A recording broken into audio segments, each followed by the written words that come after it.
और 2 मई को मैंने इस सेवा से स्वैच्छिक सेवानिवृत्ति ले। 22 साल की उम्र में लड़का नौकरी पे जाता है, उसके बाद राजनाथ सिंह से मिलता है, फिर रिटायरमेंट होके बिहार के अररिया पहुंचता 10वीं तक।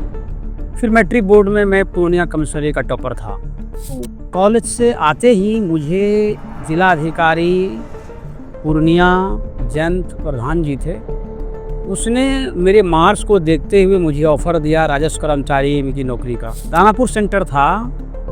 बीपीएससी की परीक्षा में खुलेआम चोरी हो रही थी। इस मंत्रालय में आप काम कर रहे थे, उसी मंत्री हैं राजनाथ सिंह जी जी।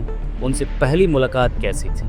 जान रहा है ऑपरेशन सिंदूर भारत सरकार को, इस राष्ट्र को क्यों चलाना पड़ा। अब देख रहे हैं मेरे लगे हुए हैं बैचेज, ये आर्मी कमांडर अवार्ड हैं। ये एक अवार्ड भी किसी को मुश्किल से मिलता है, मुझे 3 मिले हैं। जो मेरा क्षेत्र है सिटी सभा, वहाँ के लोगों में जो मेरी एक उपस्थिति है पहले से, मैं वहाँ का एक तरह से आइकॉनिक फिगर रहा हूँ। मैं मैट्रिक बोर्ड में कमिश्नरी का टॉपर था। यूपीएससी करने वाला मैं पहला व्यक्ति होता था इस पूरे इलाके का। इस रूप में आज के स्टूडेंट भी मुझसे प्रेरणा लेते हैं। और 2009 की बात है, मैं रानीखेत रक्षा संपदा अधिकारी में होता था, बरेली सर्कल का। वेस्टर्न यूपी और हुमायूं डिवीजन उत्तराखंड का मैं देखता था। रानीखेत छावनी के दौरे पर था, वहाँ मैं गिर गया था पहाड़ में। मेरे बाएं घुटने का मल्टीपल फ्रैक्चर हुआ था। नमस्ते, मैं हूं मनीष और आप देख रहे हैं the news 9X। The news 9X में आप सभी का स्वागत है। आज के पॉडकास्ट में हमारे मेहमान हैं पूर्व निदेशक रक्षा संपदा, रक्षा मंत्रालय से दीर्घ नारायण यादव जी। सबसे पहले इनका परिचय मैं क्या दूं, इनसे सबसे पहले रूबरू होते हैं और इनसे बातचीत करना शुरू करते हैं। सबसे पहले सर, आपका बहुत बहुत स्वागत है द न्यूज़ 9X के प्लेटफॉर्म पर। कि मेरा नाम डॉक्टर दीर्घ नारायण यादव हुआ और मैं रक्षा मंत्रालय में निदेशक था, रक्षा संपदा विंग का। और 2 मई को मैंने इस सेवा से स्वैच्छिक सेवानिवृत्ति ले ली है। ऐसे मैं 1997 सिविल सर्विस बैच का सिविल सर्वेंट होता था। 96 यूपीएससी एग्ज़ाम पास करके मैं भारतीय रक्षा संपदा सेवा में आया था। अच्छा सर, आपकी जर्नी में जब स्टडी किया है तो बिहार का पूर्णिया का जिला स्कूल के बारे में बहुत कुछ मिथक है, वो मैं बता देता हूँ। क्योंकि जिला स्कूल से सदगुरु महाराज निकले हैं, महर्षि मिहिर जी, और एक चर्चा है कि सुदर्शन चक्र उन्हीं की देन है। हालांकि आर्ट ऑफ लिविंग के गॉड माने जाते हैं श्री श्री रविशंकर जी, और आज पेटेंट उन्होंने कराया है। दूसरा एक पॉलिटिकल फिगर, नाम है राजेश रंजन और पप्पू यादव, वो भी वहीं से हैं। और तीसरा आप, इसलिए क्योंकि आप उस वक्त के डिस्ट्रिक्ट कमिश्नरी टॉपर रहे थे। तो फिर ये जर्नी कैसे शुरू हुई? 22 साल की उम्र में लड़का नौकरी पे जाता है, उसके बाद राजनाथ सिंह से मिलता है, फिर रिटायरमेंट होके बिहार के अररिया पहुंचता है। कैसे जर्नी होती है, जर्नी बताइएगा। देखिए, जो मेरा गांव है आज भी बिल्कुल ही हिंदुस्तान के सबसे पिछड़े गांव में से है। बकनिया गांव, जी। थाना पलासी, जिला अररिया। उस वक्त जिला पूर्णिया हुआ करता था। उस वक्त पूर्णिया होता था। हाँ हाँ। अररिया जिला 14 जनवरी 1990 को बना है। मतलब उस जमाने में 5वीं 6वीं के छात्र लोग, नेशनल स्कॉलरशिप एग्जाम होता था, हर ब्लॉक से 4 बच्चे निकलते थे। जी। तो जो बच्चे निकलते थे उसका एडमिशन होता था जिला स्कूल में। मैं अपने ब्लॉक से चुन के गया था नेशनल स्कॉलरशिप लेकर के। उस ज़माने में 120 रुपये मिलते थे। जिला स्कूल के हॉस्टल में रहा 4 साल, 7वीं से लेकर के 10वीं तक। फिर मैट्रिक बोर्ड में मैं पूर्णिया कमिश्नरी का टॉपर था। उसके बाद मैं चला गया टीएनबी कॉलेज भागलपुर। इंटर में मेरा बायोलॉजी सब्जेक्ट था। डॉक्टर बनने की इच्छा थी और वहाँ भी मैं टॉपर रहा। लेकिन अभी उन वजहों पर मैं नहीं जाना चाह रहा, कारण पर, कि मैं डॉक्टर बनना क्यों नहीं चाहा, या मुझे पसंद नहीं हुआ, या जो कह लें आप, फिट कहाँ क्या होता है। तो फिर मैं वहीं टीएनबी कॉलेज से ही बीए किया, संस्कृत, इतिहास और इंग्लिश से। तो कॉलेज से आते ही मुझे जिला अधिकारी पूर्णिया जयंत प्रधान जी थे, उसने मेरे मार्क्स को देखते हुए मुझे ऑफर दिया राजस्व कर्मचारी की नौकरी का। और परिवार सलाह मशवरा करने के बाद मैं योगदान दे दिया अमोर ब्लॉक में। समौर ब्लॉक होता है, पुणे जिला का ही। पूर्णिया हाँ, उस वक्त मेरी उम्र थी 22 साल 7 दिन। तो वहाँ अंचल में भी कहा जाने लगा था कि ये तो बच्चा कर्मचारी है। बच्चा कर्मचारी, जैसे लोग मुझे कहते हैं कि अब बच्चा पत्रकार, तो वहाँ कोई 4 साल 8 महीने मैंने जॉब किया। 4 साल वहाँ जॉब किया। हाँ, तो उसके बाद मुझे लगा कि ये जॉब मुझे सूट नहीं कर रहा है। जानकारी 4 साल 8 महीने अगर आप जॉब कर रहे हो राजस्व विभाग में, बड़ी बात है। और वहाँ के जहाँ जिन पंचायतों में मैंने सेवा दी, उन गाँवों के लोग आज भी मुझे याद करते हैं। अरे कर्मचारी का मतलब होता है डीएन यादव, वो होते थे। मैंने कितने काम किए लोगों के, फटाफट लोग उसको याद करते हैं। तो उसके बाद क्या हुआ कि लालू जी जब मुख्यमंत्री थे, तो बिहार लोक सेवा आयोग से सहायक शिक्षक की भर्तियां होनी शुरू हुई। तो मैं सहायक शिक्षक वाले उस एग्ज़ाम में पास किया। मेरे घर के 4 भाई और मेरी एक बहन भी पास किया, 5 लोग। सारे लोग नौकरी में चले गए। हाँ, तो फिर मैं सहायक शिक्षक वाली क्या नौकरी, थोड़े पर अरिया जिले में ही बोची लाना, यहाँ से कोई 7-8 किलोमीटर दूर एक गाँव होता है, वहाँ मैं शिक्षक बन गया। उसी दरमियान मैंने एग्ज़ाम दिया था अवर चयन सेवा परिषद से। मेरा चयन हो गया सचिवालय सहायक में। फिर मैं सचिवालय सहायक में मैंने नौकरी की कोई 6 महीने पुलिस मुख्यालय में। उसके बाद वहाँ से हमने अपना डेपुटेशन करा लिया डीआईजी ऑफिस पूर्णिया में। तो सचिवालय सहायक की नौकरी करने का मेरा मकसद ये था कि मुझे लगा कि मुझे सिविल सर्विस में जाना चाहिए। उस क्षण लग गया। हाँ, लगा कि मैं जिस मेरे अंदर की जो एक कह सकते हैं प्रतिभा, मैं कोई अपना गुमान नहीं पाल रहा हूँ। मुझे लगा कि मुझे देखना चाहिए, मुझे सिविल सर्विस करना चाहिए। हकीकत में देखिए, मैंने कहा था पहले ना कि डॉक्टर डॉक्टर नहीं बन कर के मेरे मन में था कि मैं सिविल सर्विस करूँ या बीपीएससी करूँ, एटलीस्ट बीपीएससी का टारगेट था, यूपीएससी का नहीं था। बीपीएससी करूँ। बीपीएससी मैंने दिया था उस ज़माने में, अगर मैं यहाँ खुल के बोलूँ, दानापुर सेंटर था। बीपीएससी की परीक्षा में खुलेआम चोरी हो रही थी। और आपने वो चोरी देखी होती। चोरी देखी, लेकिन मैं चोरी करके नहीं लिख सकता था। मैं पेपर छोड़ के आ गया कि ऐसा बीपीएससी करके क्या करना है, यहाँ चोरी से लोग लिख रहे हैं खुलेआम। तो सचिवालय सहायक बन गया था। फिर भी मन में ये था कि चलो बीपीएससी संभव नहीं है, तो संघ लोक सेवा आयोग की परीक्षा ट्राई किया जाए। तो मैंने पहले छोटा-सा एक टारगेट फिक्स किया था कि मुझे प्रीलिम्स निकालना है यूपीएससी का। प्रीलिम्स निकालना भर की महत्वाकांक्षा थी, उसके आगे नहीं, क्योंकि मैं जानता था कि मेरा तो यूपीएससी में होना नहीं है। तो प्रीलिम्स दिया, प्रीलिम्स निकल गया। मेंस दिया था ये सोच के कि मेंस में कहाँ से होगा। और मैं बताऊँ, जब मैं मेंस लिख रहा था, मेंस का रिजल्ट आया, इंटरव्यू मुझे बुलावा आया धौलपुर हाउस में संघ लोक सेवा आयोग से। उस वक़्त भी मैं मान रहा था कि मेरा नहीं होना है, और मैं किसी स्टूडेंट से नहीं मिला था। यूपीएससी दिया हुआ किसी स्टूडेंट से मेरी मुलाकात हुई ही नहीं थी लाइफ़ में। मैं पुणे में रहता था। कोई और कोई यूपीएससी हो चुका था। नहीं, यूपीएससी होने तो वही कह रहा हूँ कि कोई कोचिंग मैंने नहीं किया था, तो आप कैसे कह सकते हैं कि मेरा यूपीएससी में हो जाएगा? जी। जिस जब मैं इंटरव्यू के लिए जा रहा था, वहाँ नियम होता है, किसी का इंटरव्यू चल रहा होता है धौलपुर हाउस में, तो नेक्स्ट स्टूडेंट को लाके बैठाते हैं 5-10 मिनट बाहर बरामदे में, कुर्सी में, कि आप थोड़ा-सा वो हो लें, रिलीफ़ कर लें। तो मैं बैठा था, तो मैं भी सोच रहा था कि होना तो नहीं है।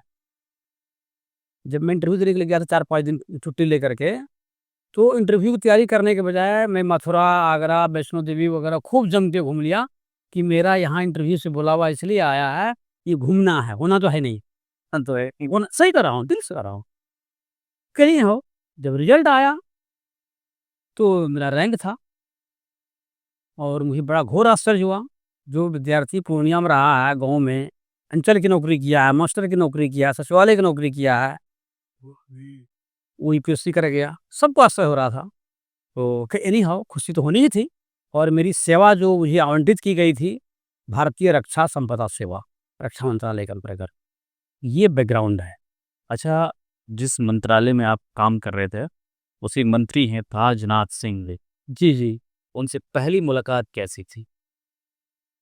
देखिए, उनसे पहली मुलाकात वो लखनऊ में उनका संसदीय क्षेत्र है, लखनऊ बराबर आते हैं।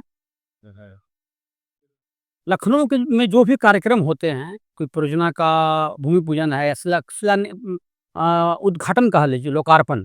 प्रोजेक्ट पूरा होने के बाद जब आप जनता को अर्पित करते हैं, लोकार्पित करते हैं, उसमें कई ऐसे समारोह में जाने का मुझे मौका मिला और उनसे रूबरू होने का मौका मिला। हमारे माननीय मंत्री जी हैं और बहुत ही दृढ़ इच्छा शक्ति के व्यक्ति हैं, संकल्पित हैं, उनका अपना एक विज़न है और ऐसे मंत्री पर मुझे गर्व है।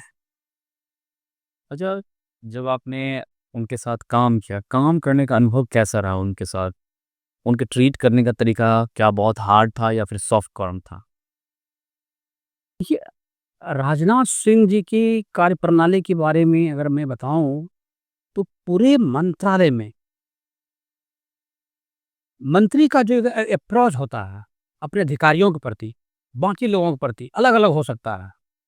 राजनाथ सिंह जी को आप जिस रूप में देखते हैं, एक रक्षा मंत्री भारत सरकार का, जितने हार्ड डिसीजन लेने वाले और क्लैरिटी वाले, वो आदमी उतने ही अंदर से मुलायम है, उतने ही सज्जन है और हर अधिकारी को उनके साथ काम करके मज़ा आता है। रक्षा मंत्रालय में अंतर्गत मैं मध्य कमान में निदेशक हुआ करता था रक्षा संपदा का।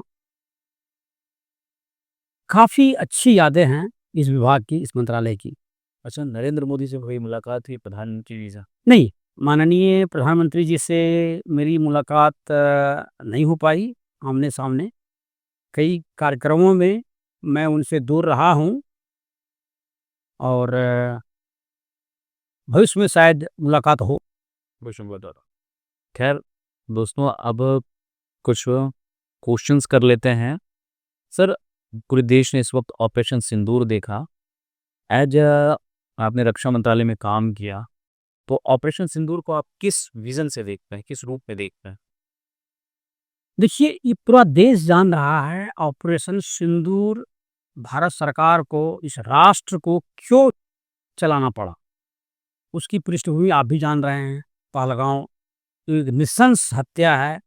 ये जघन्य हत्या मानव सभ्यता में एक कलंकित अध्याय है। इसे कोई किसी भी राष्ट्र में ऐसी घटना हो, वो भूल नहीं सकता है और इसको अंजाम देने वाले जो भी गिरोह हैं, जो समूह हैं, वो सज़ा के पात्र तो हैं ही, लेकिन उन संगठन को, उन गिरोह को, उन आतंकवादी संगठनों को चलाने वाले और उनको सपोर्ट करने वाले जो देश है पालने वाले, वो सबसे बड़े गुनहगार हैं और ऐसे देशों को या ऐसे देश को विश्व की जो वर्तमान परिदृश्य है, कूटनीतिक परिदृश्य, उसमें उनकी जगह नहीं है, माफ़ी लायक नहीं है। और मुझे लग रहा है कि ये घटना हमारे लिए एक सबक है कि आगे हम और सतर्क रहेंगे और दुश्मनों को मुँह तोड़ जवाब देंगे। अच्छा, अब बिहार के परिवेश में लौटते हैं सर। कहा जा रहा है कि आप भारतीय जनता पार्टी की ओर रुख कर रहे हैं। इसकी पीछे की वजह क्या है? देखिए, जैसा कि मैंने कहा कि 2 मई को मैं स्वैच्छिक रूप से सेवानिवृत्त हो चुका हूँ। इसकी वजह ये है कि मैंने बिहार सरकार के अंतर्गत लगभग 8 साल की सेवा दी अलग-अलग विभागों में। भारत सरकार में रक्षा मंत्रालय के अंतर्गत मेरा प्रशासकीय अनुभव है 27 साल का। इस रूप में मैं जनता का जिस भी रूप में हुआ है, व्यवस्था में रह कर के मैंने महत्तम कार्य किए हैं। ये जो आप देख रहे हैं मेरे लगे हुए हैं बैचेज़, ये आर्मी कमांडर अवार्ड हैं। ये एक अवार्ड भी किसी को मुश्किल से मिलता है, मुझे 3-3 मिले हैं। मेरी मतलब कर्तव्य के प्रति मेरी निष्ठा, मेरी ईमानदारी को देख कर के और मेरे समर्पण को देख कर के, मेरा जो आउटपुट है, जो रिज़ल्ट हमने दिया है, उसको देख कर के दिया गया। तो एक बात बताऊँ कि राजनीति में मैं क्यों आया आया आ रहा हूँ। मेरा गाँव एक पिछड़ा गाँव है, अररिया ज़िले में, पलासी थाना में। सड़कें बन गई है, बिजली आ गई हैं, ये सारी बातें हैं, मोबाइल सारे देश दुनिया में फैल गई है। लेकिन जो वहाँ एक आधुनिकता के और चीज़ों का समावेश होना है, माहौल का, वो नहीं आ पाया है। ये जो सामाजिक परिवर्तन मैं कहूँगा या समाज में जो आधुनिकता, आधुनिक या सभ्यता का जो कह सकते हैं आप, जो उपादान है, कई चीज़ें उसमें आती हैं, सिर्फ सड़कें नहीं हैं उसमें से। जीवन की गुणवत्ता, ये महत्वपूर्ण है। तो अपने देखिए अपने इलाके से मैं काफ़ी जुड़ा रहा हूँ बचपन से। हमारे रिश्तेदार लोग, पहचान के लोग पूरे क्षेत्र में हैं। तो मुझे जब लगने लगा कि प्रशासकीय अनुभव का इस्तेमाल हमें वहाँ करना चाहिए, अपने क्षेत्र के विकास के लिए, लोगों की ज़िंदगी को ऊपर लाने के लिए, बेहतरी के लिए, फिर तब ये मैंने निर्णय लिया कि राजनीतिक प्लेटफ़ॉर्म है, वो माध्यम है, जहाँ आप अधिकतम लोगों की सेवा करने में सक्षम हो सकते हैं। इसीलिए मैंने राजनीति की ओर रुख किया। बी आर अम्बेडकर कहते हैं बी आर अम्बेडकर साहब कहते हैं कि राजनीति हर चीज़ की चाबी है, यानी सत्ता की चाबी वही है। लेकिन सवाल ये होता है कि फ़ौज की नौकरी और जब आप डिफेंस में रहे, फिर वह उसके बाद यहाँ आएँगे, तो लोग क्या कहेंगे, भई नौकरी किए, अब आए हैं वोट माँगने, क्यों दें हम आपको वोट? इस चीज़ को आप कैसे फेस कीजिएगा? हाँ, कह सकते हैं। मैंने सेवा की है रक्षा मंत्रालय में, आपने कहा फ़ौज की, क्योंकि मैं सिविल सर्वेंट होता था। मैं बता दूँ हम लोगों की जो आरंभिक पदस्थापन होता था, मुख्य अधिशासी अधिकारी छावनी में, कंटोनमेंट एरिया में। वहाँ फ़ौज के अलावे सिविल आबादी भी रहती थी। तो जो सिविल आबादी वहाँ रहती है, जो फ़ौजी आबादी रहती है, उन सब का सिविल एडमिनिस्ट्रेशन। आपको मैं छावनी क्षेत्र के बारे में बता रहा हूँ। छावनी क्षेत्र में ये सारे प्रशासनिक कार्य होते हैं, वहाँ डीएम की कोई भूमिका नहीं होती है। वो रक्षा मंत्रालय का एक तरह से एक ऑटोनोमस बॉडी है, एक छोटा-सा क कह सकते हैं टेरिटरी। पुलिस के जो मामले होते हैं, भारतीय न्याय संहिता पहले आईपीसी बोलते थे, उनका जुरिसडिक्शन छोड़ के यानी थाने का जुरिसडिक्शन छोड़ करके कंटोनमेंट एरिया का डीएम के सारे कार्य हमारे अधिकारी करते हैं, मैं करता था। लगभग 21-22 साल तक तो मैंने वो काम किया है, छावनी का प्रशासक के तौर पर। तो मेरे पास एक लंबा प्रशासनिक अनुभव है, जनता से जुड़ने का, उनके काम वो करने का। वहाँ के जो रेवेन्यू काम होते थे, दुकानों का आवंटन काम होते थे, लाइसेंस काम होते थे, पानी, बिजली, सफाई, स्कूल, हॉस्पिटल, सड़क निर्माण, नाली निर्माण, फॉरेस्ट, सारे काम मैं देखता था। तो वो जो अनुभव है, आपने कहा कि आप आ गए हैं वोट माँगने के लिए। बेशक देखिए, मैं यहाँ वोट माँगने वाली बात बाद में आती है, पहले आती है जनता से जुड़ना। और मुझे लग रहा है कि इस मामले में जो मेरा क्षेत्र है सिकटी विधानसभा, वहाँ के लोगों में जो मेरी एक उपस्थिति है पहले से, मैं वहाँ का एक तरह से आइकॉनिक फिगर रहा हूँ। मैं मैट्रिक बोर्ड में केमिस्ट्री का टॉपर था। यूपीएससी करने वाला मैं पहला व्यक्ति होता था इस पूरे इलाके का। इस रूप में आज के स्टूडेंट भी मुझसे प्रेरणा लेते हैं, मेरा नाम लेते हैं और सबको पता है वो एक निष्ठावान और ईमानदार अधिकारी हैं। और जिन-जिन स्टेशन में मैं रहा हूँ, हर जगह वो लोग कहते हैं, जिन शहरों में भी रहा हूँ, कि ना भूतो ना भविष्यत। ऐसा मैं नहीं कह रहा हूँ, वहाँ के लोग कहते हैं। तो निश्चित रूप से हमारे लोगों को ये विश्वास है कि मैं उनकी समस्याओं का समाधान करने का एक बेहतरीन ज़रिया बन सकता हूँ। तो इसीलिए जो वोट माँगने वाली बात आती है, मैं मानता हूँ कि मेरे केस में ये लागू नहीं है। तो सर ये बात बताइए, राजनीति तो अपनी जगह रही, साहित्य के प्रति आपका लगाव कैसे हुआ और बुक कैसे लिखा? देखिए, अगर मैं कहूँ मेरे अंदर जो सबसे प्रखर चीज़ें हैं, जो सबसे जीवंत और ज़िंदा तत्व है, वो है साहित्य। मैंने यूपीएससी का एग्ज़ाम हिंदी माध्यम से निकाला था। हिंदी माध्यम से। जी, भैया हिंदी माध्यम वाली वीडियो देख रहे हैं तो इनसे इंस्पायर्ड होइए। हाँ, हिंदी माध्यम से मैंने यूपीएससी निकाला था। जब मैं कॉलेज में था, टीएनबी कॉलेज भागलपुर में, जब मैंने बायो छोड़ करके इंटर में डॉक्टर बनना छोड़ करके मैंने जब आर्ट्स लिया, संस्कृत, इंग्लिश और इतिहास, उससे पहले से ही साहित्य के प्रति जो प्रेमचंद की कहानियाँ होती थी, वो और रेणु जी की जो कहानियाँ होती थी, उपन्यास मैलांचल वगैरह पढ़ लिया था मैंने मैट्रिक-उट्रिक में ही। उन्होंने मुझे प्रभावित किया।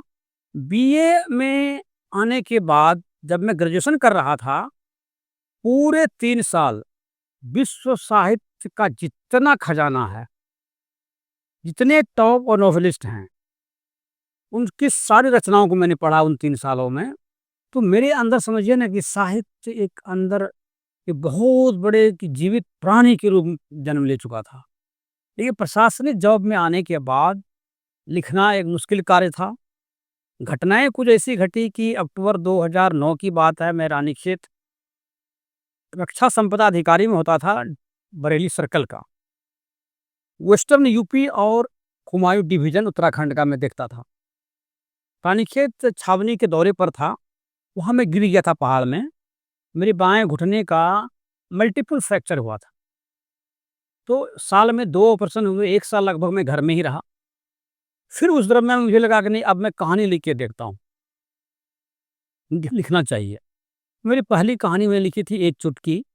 पंचायती राज व्यवस्था में जो करप्शन है, उस पर वो कहानी थी। वहाँ की एक पत्रिका है, दिल्ली यूनिवर्सिटी में हिंदी के एचओडी होते थे, सुधीश पचौरी जी, बहुत बड़े समालोचक हैं। वो उस पत्रिका के संपादक होते थे। वाणी प्रकाशन से पत्रिका निकलती थी। जैसे ही मैंने कहानी भेजी, तुरंत छप गई। लोग कहते हैं, भाई कहानी भेजो, इंतजार करना पड़ता है 6 महीना साल भर। उन्होंने वो कहानी छाप दी, मुझे पत्र भी दिया कि आप बेहतरीन कहानी लिखते हो, अंदर के फाड़ निखार के मोटिवेशन है। मोटिवेशन के लिए। उसके बाद तो जो रफ्तार पकड़ी मनीष जी, मैं क्या बताऊं। मैं कहानियां लिखता गया और आज तक मेरी 70 कहानियां हिंदी साहित्य की जितनी पत्रिकाएं हैं, सब में छप चुकी है। मेरे 4 कहानी संग्रह प्रकाशित हो चुके हैं। 5वां का अभी प्रकाशन होना है। मेरा 2 उपन्यास भी प्रकाशित हुआ है। एक उपन्यास रामघाट में कोरोना मैंने लिखा था, कोरोना काल में ही। हालांकि नाम तो रामघाट में कोरोना है। कोरोना की पृष्ठभूमि में संपूर्ण भारतीय जनजीवन को दर्शाया है मैंने। आप कह सकते हैं सदी का जनजीवन, वर्तमान जनजीवन, भविष्य की संभावनाएं, इन सारी चीज़ों को लेते हुए मैंने ये काम किया है। और दूसरा उपन्यास मेरा है अद्भुतल 96, जो कि नोएडा, दिल्ली जैसे शहरों में जो रियल एस्टेट की दुनिया में जो अंदर में जो कालापन है, उसकी पृष्ठभूमि में उस पटक कथा पर मैंने लिखा है। तो साहित्य से मेरा जुड़ाव तो है, साहित्य से मेरा लगाव है। और हिंदी साहित्य जगत में लोग मुझे एक इज्जत के साथ मेरा नाम लेते हैं, कि अलग ढंग के लेखक हैं। सर, आखिरी और सबसे महत्वपूर्ण सवाल, बिहार को लेकर आपका विजन क्या है? हाँ, देखिए, जब मैं राजनीति को माध्यम बनाने जा रहा हूँ जनसेवा का, तो मैंने सिक्टी अररिया के लिए एक विजन 11 तैयार किया है, जो आपको मिला होगा। और कोसी क्षेत्र के लिए मैंने विजन 9 तैयार किया है। और पूरे बिहार के लिए मेरा एक विजन 7 है। तो देखिए, बिहार को एक औद्योगिक और आर्थिक जोन के रूप में, विकसित प्रदेश के रूप में लाना, उसके माध्यम से यहाँ का जो श्रम पलायन है उनको रोकना,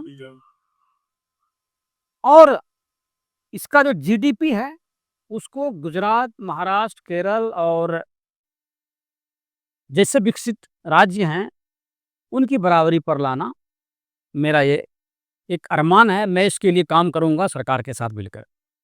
ये मेरा लक्ष्य है। जी, बहुत बहुत शुक्रिया। भारत दर्शकों, आपको हमारा ये पॉडकास्ट कैसा लगा, आप अपनी राय हमारे कमेंट बॉक्स में ज़रूर दें। अगर आप हमारा ये वीडियो फेसबुक पे देखा, फेसबुक पेज लाइक कर लें। अगर आप हमारा ये वीडियो यूट्यूब पर देखा, यूट्यूब चैनल दी न्यूज़ नाइट को सब्सक्राइब कर लें। शुक्रिया। जी, धन्यवाद।